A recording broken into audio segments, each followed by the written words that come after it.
ويدع الإنسان بالشر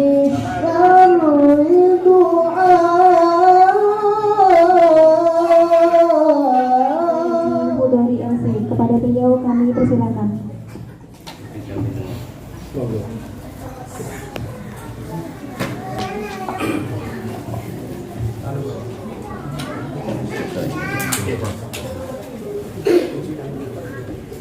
Assalamualaikum warahmatullahi wabarakatuh. Waalaikumsalam. Innal hamdalillah nahmaduhu wa nasta'inuhu wa nastaghfiruhu wa nu'minu bihi wa natawakkalu 'alaihi wa na'udzu billahi min shururi anfusina wa min sayyiati a'malina. May yahdihillahu fala mudilla lahu may yahdihillahu fala mudilla lahu من يهده الله فلا مضل له ومن يضلل فلا هادي له أشهد أن لا إله إلا الله وحده لا شريك له وأشهد أن محمدا عبده ورسوله وحبيبه وصفيه وخليله صلى الله عليه وآله وسلم تسليما كثيرا كثيرا أرسله بالحق بشيرا ونذيرا بين يدي الساعة من يطع الله ورسوله فقد رشد ومن يعصهما فقد غوى ونسأل الله ربنا أن يجعلنا ممن يطيعه ويطيع رسوله ويتبع رضوانه ويجتنب سخطه فإنما نحن به وله. أما بعد فقد قال سبحانه وتعالى عز وجل وعلا ذلك الكتاب لا ريب فيه هدى للمتقين. وقال تعالى جل وعلا الرحمن علم القرآن. وقال سيدنا وحبيبنا ومولانا محمد صلى الله عليه وسلم خيركم من تعلم القرآن وعلمه. وقال أيضا إن لله أهلنا من الناس قالوا من هم يا رسول الله قال هم أهل القرآن وخاصته أو كما قال رسول الله صلى الله عليه وآله وسلم. Hadratul Muhtaramin, para alim, para ulama yang kami ta'zimi, wabil khusus Bapak Kiai Ali Mahfudzi SAG, SPD, MM. Terus memang pulau ini kiai kampung. Terus pakaiannya ngeten iki. Nah, kiai kota kan ngeten iki kados Pak Ali. Kiai kota. Terus MC-nya itu tidak salah sebut, betul Bapak Kiai Haji Ali Mahfudzi SAG, SPD, MM. Hafizahullah, semoga Allah menjaga beliau dan memudahkan dalam semua perjuangan beliau li'ilahi kalimatillah. Hadirin hadirat semua wali santri atau calon wali santri, sudah wali santri. Mudah-mudahan niat panjenengan sedaya untuk menyekolahkan, memondokkan putra-putrinya di Darul Quran Ngurangan ini tidak salah. Maknanya harus dimantapkan lagi niatnya bahwa segala sesuatu yang terhubung dengan Al-Quran itu mulia. Jadi Pak Ali sampaikan targetnya diantaranya ada pemakaman gitu. Ini terlupakan ya, pemakaman ini terlupakan gitu atau belum, tapi yang jelas mungkin ini dawat di mati kabeh gitu.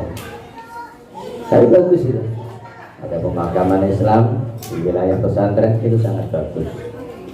Sehingga nanti ke depan muassis pesantren yang meninggal dikuburkan di situ, dan besok kelak semua para santri-santriwati bisa mudah untuk menziarahi kubur para muassis pesantren tersebut. Hadirin yang dimuliakan oleh Allah Subhanahu wa taala. Saya hanya ingin menyampaikan pesan-pesan Rasulullah Sallallahu Alaihi Wasallam. Al-Quran itu akan memuliakan siapapun. Orang miskin, dia ahli Quran, mulia. Orang kaya, dia ahli Quran, juga mulia. Seorang pejabat, misalkan polisi, ya, bupati, gubernur, atau mungkin presiden, hafal Quran, dia mulia. Dan dahulu khalifah rata-rata juga menghafal Al-Quran. Itulah yang disampaikan oleh Nabi Shallallahu Alaihi Wasallam.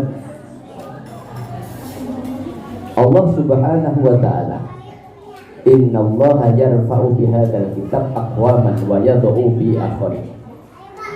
Sesungguhnya Allah Subhanahu Wa Taala dengan Al-Quran memuliakan kaum dan dengannya pula merendahkan yang lain.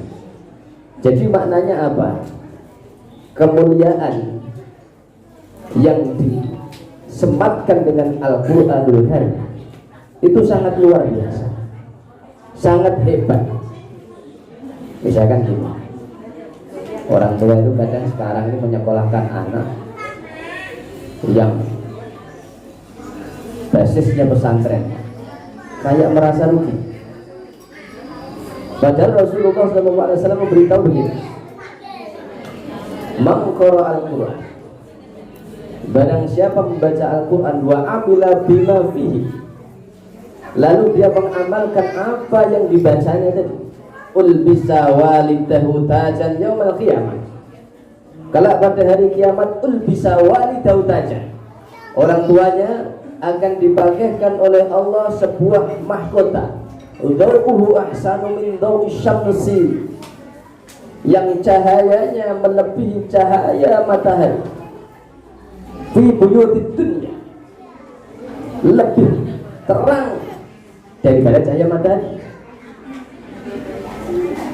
Jadi yang mulia, ya. Jadi ini keutamaan orang yang memiliki anak penghafal Al-Quran, sehingga ketika di akhirat nanti Iqra warattil, penghafal Quran atau ahli Quran diperintah oleh Allah untuk membaca Al-Quran, wa yarfa, Iqra warattil wa yarfa, baca, orang tuanya dinaikkan derajatnya lagi, baca lagi, orang tuanya dinaikkan derajatnya lagi, baca lagi, orang tuanya dinaikkan derajatnya lagi. Bahkan ada satu kisah, ada satu orang tua meninggal dunia, dia akan dianggap oleh malaikat. Maka datang kabar yang mana anaknya di dunia itu belajar Al-Quran. Maka oleh Allah disampaikan kepada itu malaikat, wahai malaikat, hentikan azab. Kenapa ya Allah? Orang itu punya anak di dunia yang sekarang melangkahkan kakinya di majelis Al-Quran untuk mempelajari kalamku. Maka Allah katakan, saya malu untuk mengadab orang tua yang mana dia punya putra telah mempelajari kalam-kalam. Ini diantara keutamaan orang tua yang memiliki anak penghafal Quran, ahli Al-Quran. PAUD, alhamdulillah tidak ketinggalan, SD tidak ketinggalan, MTS tidak ketinggalan, bahkan nanti bisa kuliah. Kebetulan beliau juga dosen ya, di universitas terbuka, Masya Allah, luar biasa. Tapi yang jelas, dari kecil lekatkanlah di dalam hati seorang anak dengan Al-Quran. Sampai-sampai Rasulullah itu memberitahu di dalam riwayat begini, inna lillahi ahlina minan nas, sesungguhnya aku memiliki ahli atau keluarga atau orang khusus dari kalangan manusia, kata Allah. Siapa mereka ya Rasulullah? Hum ahlul Quran wa khasad, mereka adalah ahli Al-Quran, mereka adalah keluarga Allah dan orang khususnya Allah. Sehingga di dalam kitab Durratun Nasih ini. Rasulullah Shallallahu Alaihi Wasallam bersabda, di situ diriwayatkan, man akramahum akramahullah wa adkhalahu jannah wa man ahanahum ahanahullah wa adkhalahu nar. Barang siapa memuliakan orang ahli Quran, pembaca Al-Quran, penghafal Al-Quran, pejuang Al-Quran, barang siapa memuliakan orang yang di dalam hatinya itu ada Quran, faqad akramahullah wa adkhalahu jannah, maka Allah akan muliakan orang tersebut dan akan dimasukkan ke dalam surga. Wa man ahanahu, tapi ingat, barang siapa merendahkan mereka, menghina mereka, mengecilkan mereka, faqad ahanallah, maka Allah akan menghinakan mereka, wa adkhalahun nar, dan Allah akan masukkan dia ke dalam neraka. Mulai kan Nabi dawuh, mur, perintahkan li ummatika, kepada umatmu. Jadi Rasulullah diperintah oleh Allah ala talata, terhadap memuliakan 3 orang. Yang pertama adalah al-alim, orang yang punya ilmu, tidak dimuliakan para ulama. Maka dengan memuliakan para ulama, insya Allah generasi kita jadi ulama nanti, ya kan? Orang memuliakan ahli Quran, maka generasi-generasi kita, zuriyah-zuriyah kita, keturunan kita dijadikan oleh Allah ahli Quran. Tapi kalau kita hinakan ahli Quran, maka bisa jadi keturunan-keturunan kita akan dijauhkan oleh Allah dari ahli Quran. Hadirin dimuliakan oleh Allah Subhanahu wa ta'ala. Kemudian kata Rasulullah, wa hamilul Quran, orang yang ahli di dalam Al-Quran. Jadi memuliakan alim ulama, memuliakan ahli Al-Quran. Terus bisa kayak gitu. Orang itu kan biasanya karena melihat maksiat, mendengar maksiat, melakukan dosa, itu sudah menjadi sunatullah di dalam hati setiap manusia yang telah memandang dosa, mendengar dosa, melakukan maksiat, terpandang maksiat, akan di dalam hatinya itu ada titik nuqtah, ada satu titik hitam. Lalu baginda Nabi Sallallahu Alaihi Wasallam memberitahu, inna hadhil qulub tasda kama tasda'ul hadid idza asabahul ma'. Sesungguhnya hati manusia itu akan berkarat sebagaimana jika besi terkena air. Terus besi terkena air, ya, akan berkarat. Semakin kena air, berkarat lagi. Semakin kena air, berkarat. Apalagi air laut, akan semakin berkarat. Inna hadhil qulub tasda kama tasda'ul hadid idza asabahul ma'. Sesungguhnya hati manusia itu akan berkarat sebagaimana besi bila terkena air. Lalu para sahabat, wa majilauha ya Rasulullah, lalu apa pengkilatnya ya Rasulullah agar hati itu tidak berkarat? Kalau hati berkarat itu sholat itu malas, mendengarkan tausiah agama malas, ya. Tapi kalau maksiat senang, melangkah di tempat maksiat senang. Itu tanda, itu ciri hati yang ada cahaya hidayah itu. Masya Allah, diajak sholat senang, hatinya itu gembira. Diajak ngaji, hatinya itu senang gembira, karena ada cahaya hidayah. Mendengarkan ayat Al-Quran, ya kan? Itu senang sekali.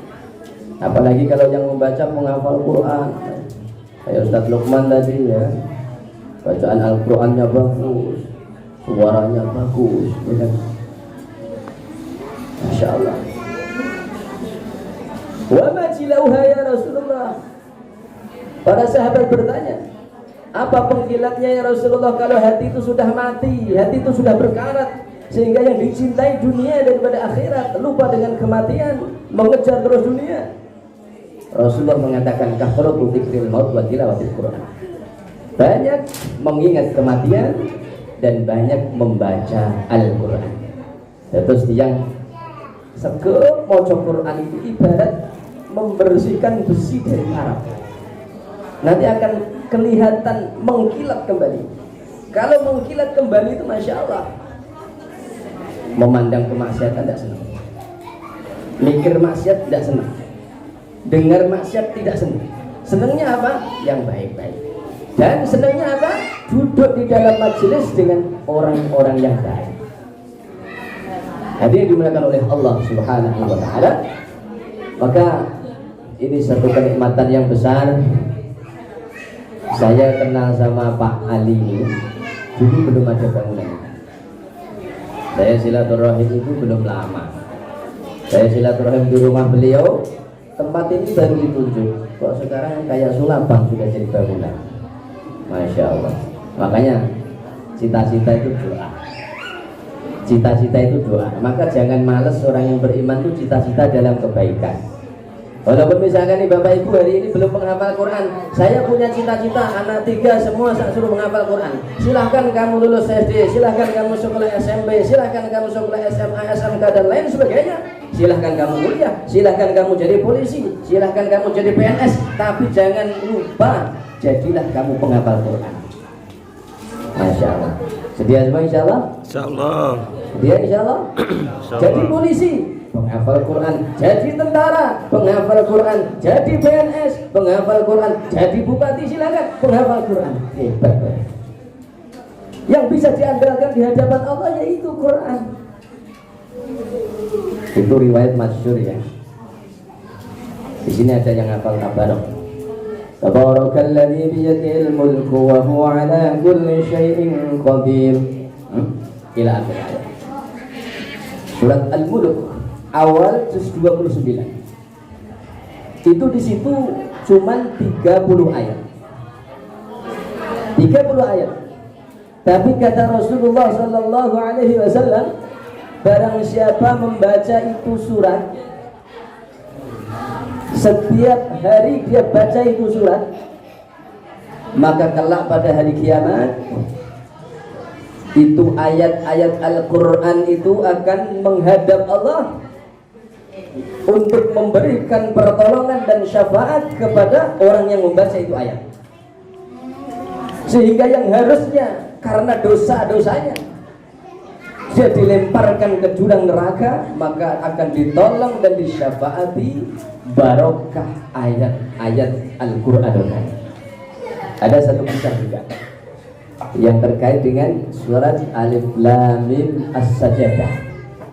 Itu biasanya kalau di pesantren-pesantren tahfidzul Quran itu, kalau subuh malam Jumat itu rakaat pertama setelah baca Al-Fatihah biasanya baca Alif Lam Mim As-Sajdah. Misalnya ada sujud tilawah. Nanti rakaat yang kedua setelah baca Al-Fatihah baru baca surat Al-Insan. Ini ada cerita terkait dengan Alif Lam Mim As-Sajdah. Alif Lam Mim Tanzilul kitab la raiba fihi min rabbil alamin am yaquluna iftara bal huwa al-haqqu min rabbika litunzira qauman ma atahum min nadhirin min qablika la'allahum yahtadun. Allahu alladhi khalaqa as-samawati wal arda wa ma bainahuma fi 6 ayyamin thumma istawa 'alal 'arsy ma lakum min dunihi min waliyyin wa la shafi'in afala tatadhakkarun. Ila akhir. Ini ada cerita. Ada seorang pendosa di dunia selalu buat maksiat. Tapi ajibnya ini, ya, setiap kali mau tidur, pendosa tadi itu baca surat Alif Lam Mim As-Sajdah. Enggak apa-apa mati. Saya bisa keras insyaallah. Enggak usah pakai mic ya. Qadarullah nih mati lampu ya. Jadi ceritanya ini ada seorang pendosa Setiap kali dia habis berdosa, sebelum tidur baca surat Alif Lam Mim As-Sajdah. Jadi agak buruk ya. Dia buat dosa, buat salah, buat maksiat, tapi juga hafal Alif Lam Mim As-Sajdah ya. Masalahnya jenengan ini berani dosa tapi hafal ya Alif Lam Mim As-Sajdah. Ya kan? Jadi agak member sedikit kalau orang Jawa katakan ya. Rodok buruk, rodok member. Maka setiap kali mau tidur tuh baca Alif Lam Mim As-Sajdah. Maka lalu tidak lama orang itu mati. Malaikat sudah getem-getem, ini ahli maksiat. Ini harus diadab di dalam kubur ini. Maka tiba-tiba datang sosok manusia yang putih bercahaya. Maka orang itu mengatakan, "Hai malaikat, ini teman saya. Ini urusan saya. Kamu nggak boleh menyiksa dia." Maka malaikat laporan kepada Allah. Ini bagaimana ya Allah? Lalu orang tersebut mengatakan kepada Allah, "Ya Allah, kalau saya ini termasuk daripada kalammu termaktub di dalam Al-Quranul Karim, maka terimalah syafaatku, pertolonganku untuk menyelamatkan orang ini." Maka udah, malaikat tidak jadi nyiksa dan beres urusan. Barokah membaca surat Alif Lam Mim As-Sajdah. Termasuk barokah Yasin begitu. Orang-orang dulu itu kalau merasa buat dosa terus baca Yasin. Dan itu senang sedikit-sedikit baca Yasin. Karena apa? Hafal Yasin. Ini pun hafal Yasin semua ya. Ya kalau hafal kan itu jadi senang kan? 10 menit kan selesai. Karena hafal. Tapi kalau udah hafal tuh rasa lama sekali. Maka hafal Quran itu penting. Sebab akan menanamkan rasa cinta terhadap Al-Quran kapan saja. Rasulullah mengatakan begini, "Mangqara Al-Quran nak jenengan dereng mantep mondok ke anak ngen apal Quran niki hadis. Mangqara Al-Quran fastabharahu wa halala halalahu wa harrama harramahu adkhalahu Allahul jannah wa syafahu fi asrati min ahli baitihi kulluhum qad wajabat lahunna." Mangqara Al-Quran fastabharahu, barang siapa membaca Al-Quran, menghafal Al-Quran, mendalemin Al-Quran, fastabharahu wa halala halalahu wa harrama harramahu, dia menghalalkan apa yang ada di dalam Al-Quran dan mengharamkan apa yang di dalamnya, adkhalahu Allahul jannah, maka Allah akan masukkan dia ke dalam surga. Wa syafahu fi asrati min ahli baitihi kulluhum qad wajabat lahun nar, dan orang tersebut akan mensyafaati 10 ahli keluarganya yang wajib masuk ke dalam neraka. Maknanya apa? Jenengan punya putra putri sekolah SD, sekolah MTS, lalu bisa hafal Al-Quran 30 juz, bermakna dia telah memiliki 10 tiket surga. Maknanya dia telah memiliki berapa? 10 tiket surga. Yang mana 10 tiket surga itu untuk orang-orang yang dikehendaki oleh anaknya itu. Bapaknya, ibunya, mbahnya, leknya, dan siapapun yang mungkin mendukung anak tersebut sehingga menjadi penghafal Al-Quran. Sedaya siap insyaallah nggih? Insyaallah. Sudah mantap ya insyaallah nggih? Insyaallah. Coba jenengan punya anak apa itu? Pinter lalu hafal Quran. Tapi punya anak pinter nggak bisa baca Quran sedikit. Saya punya keluarga itu, ya alhamdulillah semua hafal Quran. Ini tahadus bin nikmah, bukan sombong, cerita nikmat. Dan semua juga istri dan suaminya juga hafal Quran. Jadi kami 3 keluarga hafal Quran, istri dan suami semua juga hafal Quran. Jadi nama hafal Quran. Saya punya istri itu keluarganya 5 orang. Yang 1 dokter dan yang 4 hafal Quran, dan suami istrinya semua juga hafal Quran. Ya masalah jadi dokter hafal Quran keren. Ya tidak? Jadi pejabat hafal Quran keren. Masya Allah. Hadirin yang dimuliakan oleh Allah Subhanahu wa taala, maka Al-Quran itu mau bagaimana saja, di mana saja, siapa saja, tetap pantas-pantas saja. Saya kemarin cerita ini ya. Dulu tahun 2003 ini salah satu keampuhan Quran. Jadi kan harus yakin bener ya. Tahun 2003 saya buka pesantren di Sumatera.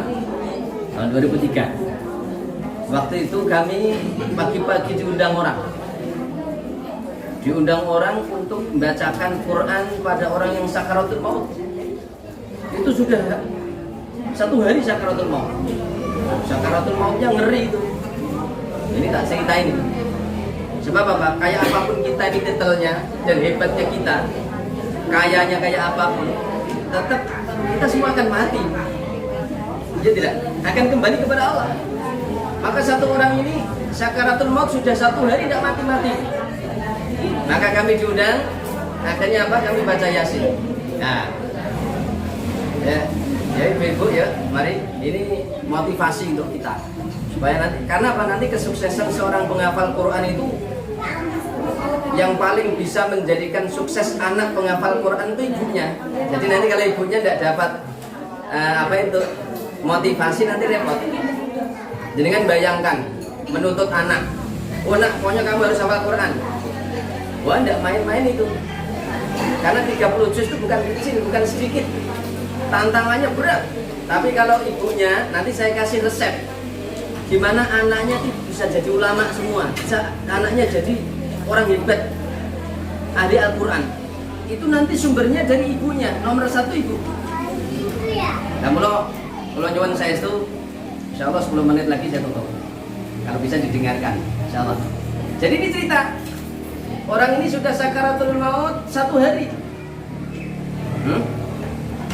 Kenapa? Pertama hikmah. Kenapa dia panggil kita? Kenapa? Anaknya tidak ada yang bisa baca Quran. Ya, anaknya tidak ada yang bisa baca Quran. Lalu saya bacakan Yasin 1 kali, 2 kali, 3 kali, 4 kali, 5 kali, 6 kali, sampai 7 kali. Sakaratul mautnya selesai dan dia hidup lagi. Itu sakaratul mautnya sampai diikat kaki tangannya.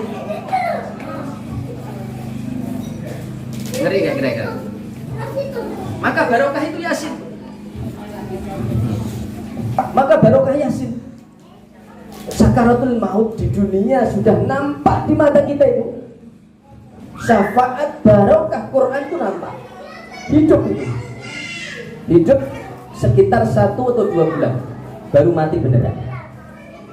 Nah, dan ceritanya gimana itu bisa begitu? Ceritanya dia ini tetangga masjid, rumahnya dengan masjid itu dekat sekali. Tapi tidak pernah sholat di masjid. Yang kedua, kalau ada orang ke masjid dia tidak suka. Lo ngati-ngati ini kan. Kalau nggak sedang ke masjid terus tambah benci dengan ahli masjid. Dimain ke malaikat kita sakaratul maut repot nanti. Nah, untuk kalau punya anak penghafal Quran, dikhotamkan Quran 30 juz ya. Tidak perlu ngundang orang. Hadirin dimulakan Allah Subhanahu wa taala, ini barokah Quran. Barokah Yasin. Mula Kanjeng Nabi niku dawuh, inna likulli syai'in qalbun. Setiap sesuatu itu ada hati. Wa qalbul Quran suratu Yasin. Dan hati daripada Quran adalah suratu Yasin. Minimal jenengan niku hafal Yasin kabeh. Bapak ibu nih. Terus bapak punya usaha, istrinya bacakan Yasin. Ya Allah, berkah Yasin, usahanya mudahkan. Bukan hanya untuk akhirat saja itu Al-Quran, tapi barokah Quran itu juga untuk dunia. Saya punya jemaah dari Malaysia, pengusaha besar di Malaysia. Sekarang punya yang pegang Ahmad kalau di Indonesia Indomaret, Alfamart, yang punya Ahmad se-Malaysia itu suatu ketika saya waktu ngisi ceramah di Malaysia, karena dia cerdas sehingga Quran itu tidak logika menurut dia, sehingga habis saya ceramah terus dibantah, wah ini nggak benar, Pak ya ini begini. Akhirnya apa? Satu ketika diuji oleh Allah, kecerdasannya, kehebatannya ditunjukkan oleh Allah dengan Quran. Maka dalam masa 2 tahun usahanya rugi 30 M. Baru dia mikir, loh aku ini pinter ahli saham tapi kok rugi. Akhirnya apa? Mau ngaji lagi, mau ikut majelis ngaji lagi. Lah, kebetulan saya menyampaikan satu ayat Al-Quran yang bunyinya begini. Ya ayyuhalladzina amanu ista'inu bis-sabri was-shalah innallaha ma'as sabirin. Ya ayyuhalladzina amanu isbiru wasabiru warabitu wattaqullaha la'allakum tuflihun. Saya menyampaikan ayat yang lain lagi. Asa an takrahu syai'an wa huwa khairul lakum wa asa tuhibbu syai'an wa huwa syarrul lakum. Itu beberapa ayat itu dikaji itu. Ternyata sumber kegagalan usaha dunia juga beliau katakan karena saya tidak sabar. Ya ini pokoknya mungkin dikaji banget ya. Barangkali kegagalan kita itu karena ketidaksabaran kita. Nah makna sabar itu luas sekali, nggak selesai nanti sampai dua kita.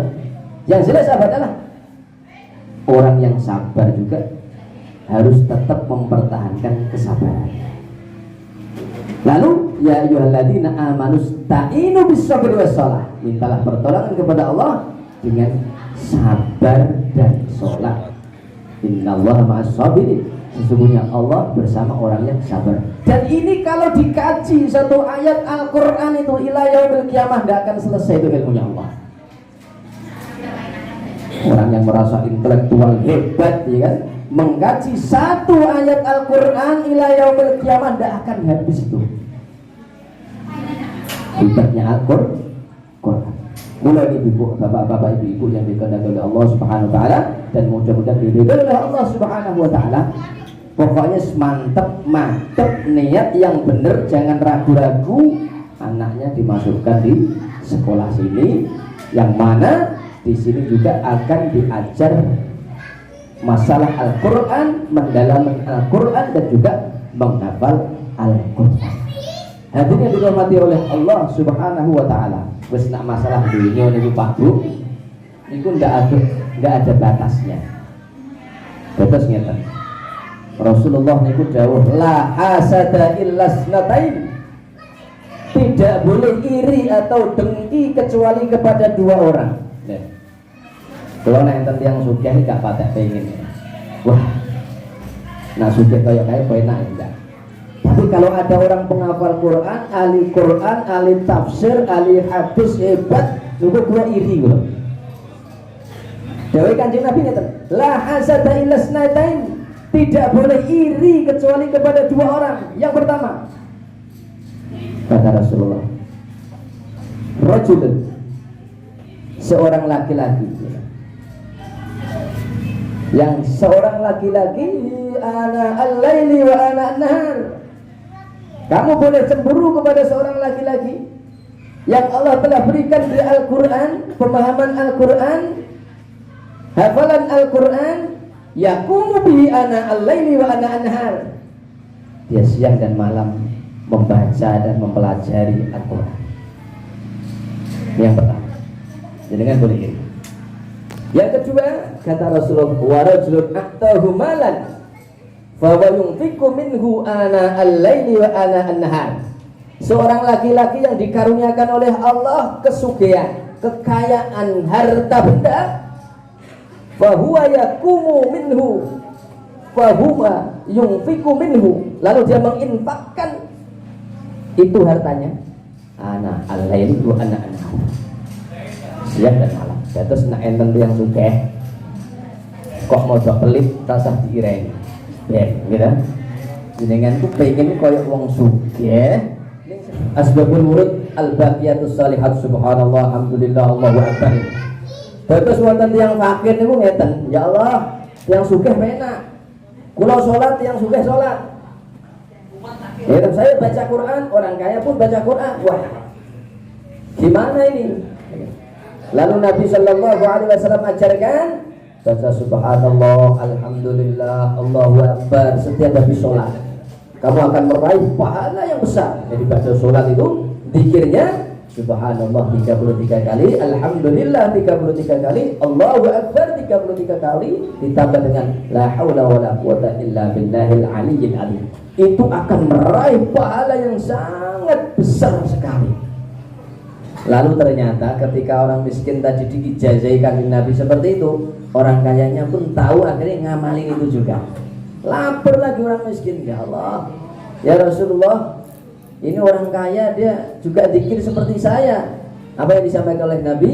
Itu fadl dari Allah. Jadi maknanya kalau ada orang kaya senang dengan ulama, senang dengan agama, senang dengan masjid, senang dengan ahli masjid, senang dengan Al-Quran, itu berarti memang nikmat dari Allah Subhanahu wa ta'ala. Maka oleh Nabi boleh sampai itu iri dengan orang yang dikaruniakan oleh Allah Al-Quran, ilmu, dan juga harta, yang mana mereka mentasarufkan sesuai dengan kehendak Allah Subhanahu wa ta'ala. Bapak Ibu yang dirahmati oleh Allah Subhanahu wa ta'ala.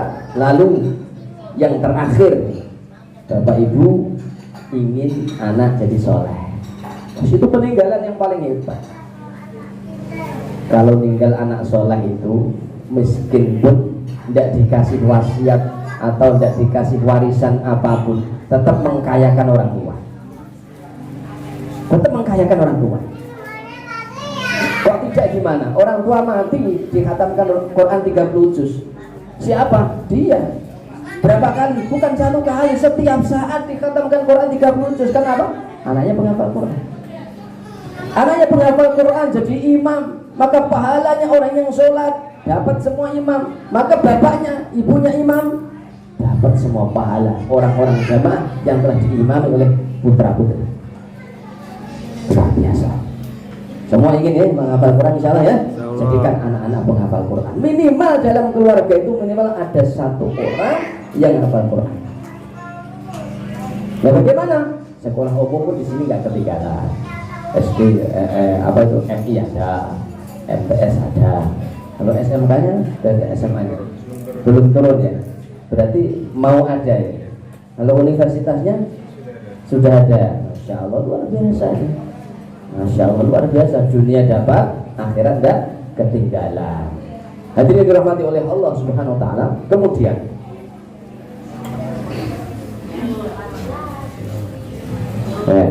ya berarti kan tamunan Pak Ali kita.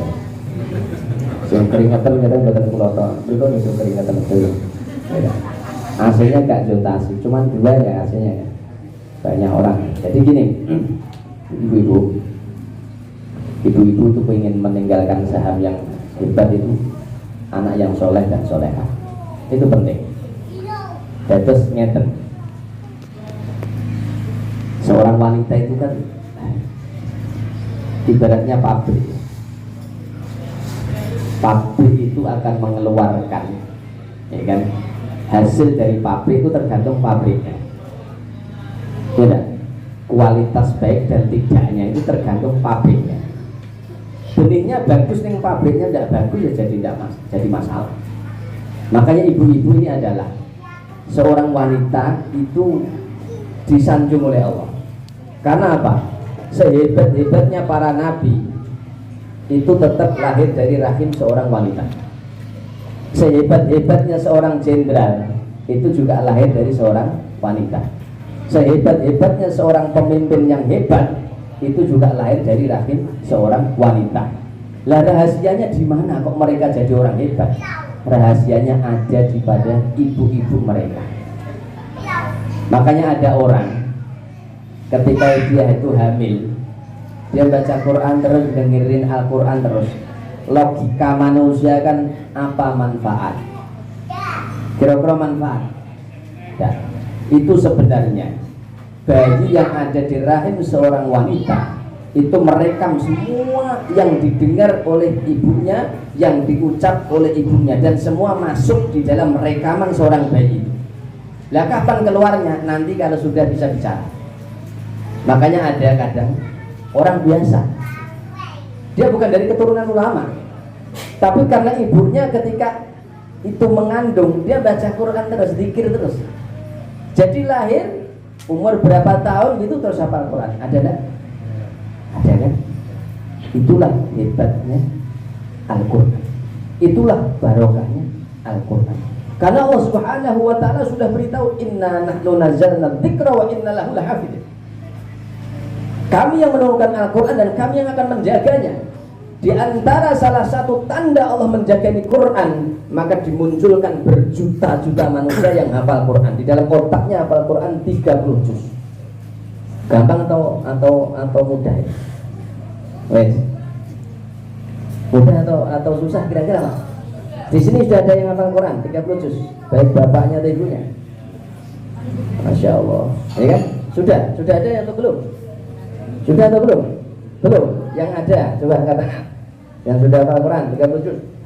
Dulu saya ngafal Quran itu, ya. Dulu saya ngafal Quran itu targetnya 8 bulan. Tapi Allah mudahkan 1 tahun, ya. 1 tahun. 1 tahun. Dulu saya targetnya 8 bulan, tapi alhamdulillah lah bisa selesai 1 tahun. Dengan Yasin 1 tahun sudah selesai belum? Loh, ini ngapal atau enggak nih kira-kira? Tapi nanti insya Allah anak-anaknya jenengan itu generasi jenengan, mananya tidak ada kata terlambat. Kalau bapaknya tidak bisa hafal Quran, tidak bisa hafal Yasin, ibunya tidak bisa hafal Quran, tidak bisa hafal Yasin, minimal jangan sampai ketinggalan, anaknya harus hafal Quran. Setuju siap insya Allah. Oh, mohon dilebetkan tentang mereka insya Allah hafal nanti, insya Allah ya. Insya Allah bisa hafal ini nanti. Saya tidak tahu metodenya Pak Ali gimana, nanti SD itu dapat berapa juz saya tidak tahu, masa MI dapat berapa juz, masa MTS dapat berapa juz, saya belum tahu yang jelas. Beda kalau di tempat saya itu memang penghafal Quran full 24 jam. Kalau beliau kan ada formalnya, jadi nanti saya tidak tahu tahapan-tahapannya di SD hafal Quran berapa juz, di MTS-nya nanti hafal Quran berapa juz, dan di SMA-nya nanti hafal Quran berapa juz, saya belum tahu. Yang jelas nanti akan ada informasi setelahnya. Seperti Pak Ali ya. Bapak Ibu dirahmati oleh Allah Subhanahu wa taala, maka ibu-ibu ini sekarang harus ada greget, ada niat. Diniat dari ibu, wis pokoknya agar orang hafal Quran seneng itu nanti insya Allah dikaruniakan anak yang hafal Quran. Amin. Lalu bagaimana? Di antara amalan untuk menjadikan generasi kita penghafal Quran dan ahli Quran, maka ibu-ibunya itu selalu hadir di majelis-majelis khatmil Quran. Di mana ada khatmil Quran hadir. Kalau di mana ada penghafal Quran disewani, disilaturahim. Terus nanti anak-anaknya yang sudah dititipkan di sini dan boarding school, jangan lupa ibunya, bapaknya setiap habis sholat hadiah Fatihah.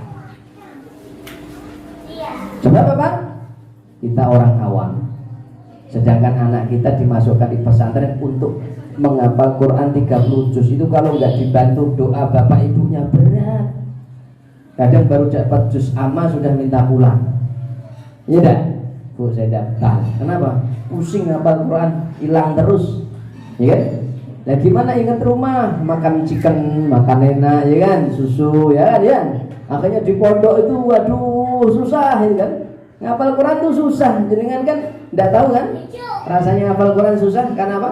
Jenengan tidak pernah ngapal Quran, susah. Tapi nanti dengan dukungan orang tua, insya Allah mudah. Yang saya rasakan itu seperti itu. Ibu saya itu setiap malam sholat tahajud. Setiap habis sholat dan dia Fatihah untuk saya. Alhamdulillah putra putrinya itu ngafal Quran selesai semuanya. Itu diantara amalan untuk para ibu-ibu. Lalu yang terakhir pesan saya, jaga sumber-sumber makanan dari yang halal, yang mana makanan itu mau kita berikan kepada anak-anak kita.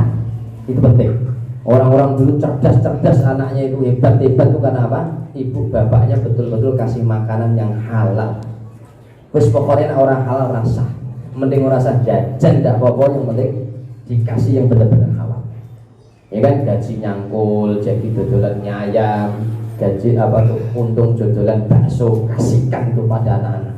Insya Allah akan jadi orang-orang yang hebat. Kenapa? Setiap makanan itu akan menjadi darah dan daging, dan itulah nanti yang akan menyimpan kalam-kalam Allah Subhanahu wa taala. Bapak Ibu yang dirahmati oleh Allah Subhanahu wa taala, kiranya sudah cukup ya.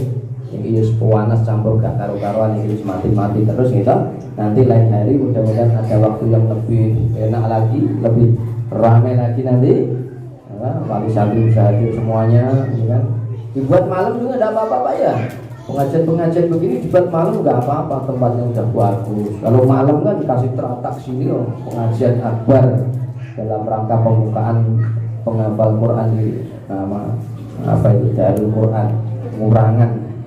Masya Allah, Insya Allah lebih mantap lagi supaya ini bisa dikenal lagi ini dalam rangka li'ila'i kalimatillah, sehingga Quran bisa syiar dan Kabupaten Grobogan ini akan terus melahirkan penghafal-penghafal Al-Quran yang handal. Amin ya rabbal alamin. Mari kita sama-sama doa kepada Allah Subhanahu wa taala. Astaghfirullahaladzim, astaghfirullahaladzim, astaghfirullahaladzim. Alhamdulillahi rabbil alamin, adada qalbi wa nadha nafsi wa zinata arshi wa midada kalimati. Allahumma la nuhsi sana'an 'alaika anta kama asnaita 'ala nafsi. Allahumma salli wa sallim wa barik ala sayyidina Muhammad wa ala ali sayyidina Muhammad kama sallaita wa sallamta wa barakta ala sayyidina Ibrahim في العالمين إنك حميد مجيد. ظلمنا أنفسنا وإن لم تغفر لنا وترحمنا لنكونن من الخاسرين. ربنا اغفر لنا ذنوبنا وإسرافنا في أمرنا وثبت أقدامنا وانصرنا على القوم الكافرين. لا إله إلا أنت سبحانك إنا كنا من الظالمين. حسبنا الله ونعم الوكيل، نعم المولى نعم النصير، ولا حول ولا قوة إلا بالله العلي العظيم. يا أول الأولين، يا آخر الآخرين، يا ذا القوة المتين، يا راحم المساكين، يا أرحم الراحمين، يا حي يا قيوم، يا حي يا قيوم برحمتك نستغيث. أصلح لنا شؤوننا كلها ولا تكلنا إلى أنفسنا طرفة عين، إنك إن تكلنا إلى أنفسنا تكلنا إلى ضعف وخطيئة وذنب، ولكن يا أرحم الراحمين. اللهم اقسم لنا من خشيتك ما تحول به بيننا وبين معصيتك، ومن طاعتك ما تبلغنا به جنتك، ومن اليقين ما تهون به علينا مصائب الدنيا، ومتعنا اللهم بأسمائنا وأبصارنا وقوتنا ما أحييتنا، واجعل الوارث منا، واجعل ثأرنا من ظلمنا، وانصرنا على من عادانا، ولا تجعل مصيبتنا في ديننا، ولا تجعل الدنيا أكبر همنا ولا مبلغ علمنا، ولا تسلط علينا يا الله، ولا تسلط علينا يا الله، ولا تسلط علينا يا الله من لا يخاف ولا يرحمنا. اللهم إنا نسألك حبك وحب من يحبك وحب من يقربنا إلى حبك يا ذا الجلال والإكرام. لا إله إلا الله الحليم الكريم. سبحان الله رب العرش العظيم، الحمد لله رب العالمين. نسألك موجبات رحمتك وعزائم مغفرتك والغنيمة من كل بر والسلامة من كل إثم. اللهم لا تدع لنا ذنبا إلا غفرته، ولا ذنبا إلا فرجته، ولا ضالا إلا هديته، ولا عاصيا إلا سدته، ولا مريضا إلا شفيته، ولا دينا إلا قضيته، ولا غائبا إلا رددته، ولا ميتا إلا رحمته، ولا حاجة من حوائج الدنيا والآخرة لك هي رضا ولنا فيها صلاة إلا قضيتها، إلا قضيتها، إلا قضيتها ونجتها وعسرتها، إنك على كل شيء قدير. اللهم اجعل القرآن لنا في الدنيا قرينا، وفي القبر مونسا، وفي القيامة شفيعا، وإلى الصراط نورا، وإلى الجنة رفيقا، وإلى النار سترا وحجابا، وإلى الخيرات كلها دليلا وإماما، بفضلك وجودك وكرامك يا أرحم الراحمين.